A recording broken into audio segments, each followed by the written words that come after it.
దేవుని చిత్తం ఎరగాలి అని అనుకుంటే ఈ లోక సంబంధమైనటువంటి మర్యాదలు అనుసరించకూడదు.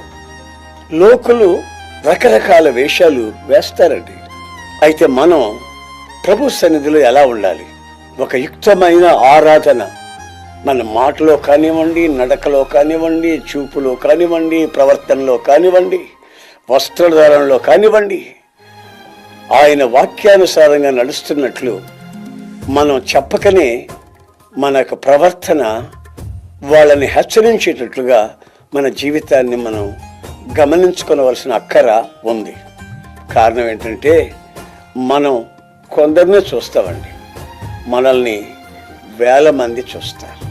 వేల కళ్ళలో సాక్ష్యాలు నింపుతున్నామా, లేక మన ప్రవర్తన వలన పనికిమాలిన సంకేతాలని మనం వాళ్ళ మనసుల్లోకి విడుదల చేస్తాం?